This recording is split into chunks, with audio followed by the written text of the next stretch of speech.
most parents that have a child are doing the very best they can. There are three phases a child goes through.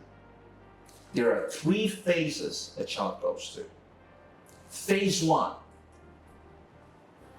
and for most parents out there, it's during that phase when they're so little, your child looks up to you and idolizes you. You know, everything you do, it's like amazing. You're like their hero. Amazing. Now that phase could be from 0 to 6, and it varies with everyone. And the next phase, demonize. Right? The child demonizes you, that everything you're doing is wrong. Everything you're saying is wrong. You're bad mom, you're bad dad. They go through that phase, that demonized phase, right? And the final phase is humanize. That's when the kid is old enough to realize my mom, my dad is only human, and they did what they had to do based on what they know and based on the information that's available to them. I went through this phase myself as a kid.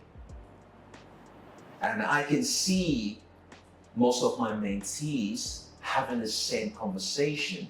And that's why, as we build our empire, we need to be able to study this phase and be aware while this phase is coming through, and remember this conversation and go, yep, I'm going through a phase right now.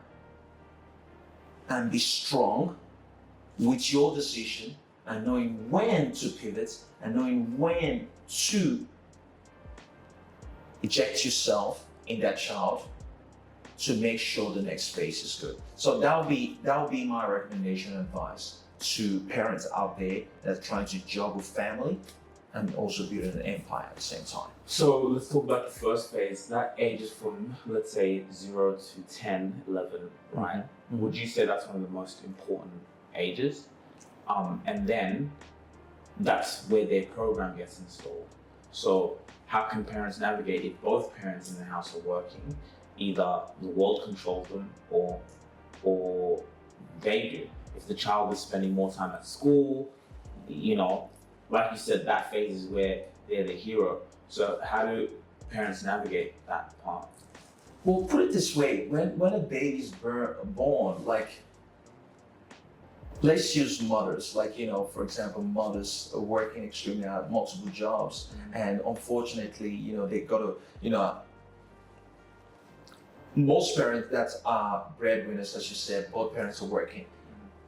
They would put the kid in childcare from day 0 or month 0. Some mothers don't even take 3 months maternity leave because they have to go back to work, right?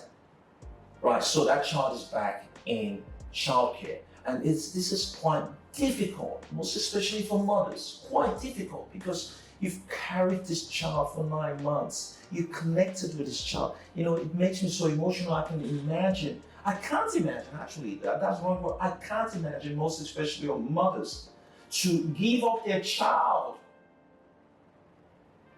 I've really been impacted by Collins Speak. I've never been so blessed, had so much knowledge in this split time. Someone sitting me down to give me that bunch of experience and knowledge that are practical on how I can make the next big step in my life. I've never been touched by a speaker. Now I've really known the real reason of having a mentor, and I would love to have Collins as one. Really impactful coming here today to spend my time listening to Collins. Thank you, Collins, and I thank the God for bringing you to RCCG Jubilee Center today. God bless.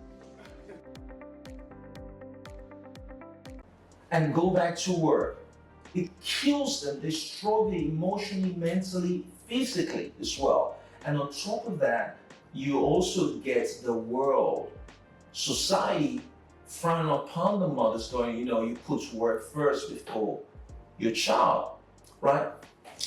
Now, during those phase, my suggestion would be, well, you're not working 24 hours during the clock. When you're with that child, you want to be with that child because yes, the earlier stage are quite crucial. That's when you really form the mind. That's when you really start impacting the child to create a certain type of habits with them. And those initial stages are quite crucial. When you're with that child, you basically be with that child, right? And you impact as much as you possibly can. But it can be tricky because as well at the same time, it's easier said than done, right? Because you get mom and dad go out, also fight the world, come back home, they're exhausted, right? Mom and dad are exhausted. They don't have that much time to be able to, spend another 3 hours, intense 3 hours with that child, go through drawing, painting, depending on the phase, the age of the child. But let's say on Sunday, when they're not working, or Saturday when they're not working, hopefully they get one day to themselves. That one day, yes, they want to rest, but at the same time, carve out certain time during that day to dedicate a couple of hours. And that timeline is so crucial for you to be able to impact the wisdom and knowledge that you want to follow that child for the rest of their life. That's the only way around it because, as you said, when you have a situation where mom and dad are going out grinding, working extremely long hours, it can get very tricky. So it's also like being present, I think really being present with the children, especially after all the hustling and the grinding. I think a lot of people miss that, being really present. Yes, and this is where, as a parent myself, it's easy to say being present. Understand, mom and dad has gone out to work extremely long hours. They've gone out, they've worked 13, 14 hours, whatever it is, depending on how demanding their work is. Mom and dad are burnt out. They want to just relax. So being present, that's being present, as easy as it may sound, might be quite challenging for mom and dad to show, but it is what they have to do. They have to be strategic around it to say, okay, right, I have to try and be present, but let's understand that there is so much distraction that dad or mom want to just unwind and just watch TV and put the little one looking at an iPad. It's just easier that way, right? Because they just want to unwind and calm their mind. And if that's your situation, mom and dads out there, don't beat yourself over it. Don't beat yourself over it. No parents, I would say no parents. I've come to the final conclusion, most parents that have a child are doing the very best they can based on the information they have to raise their child.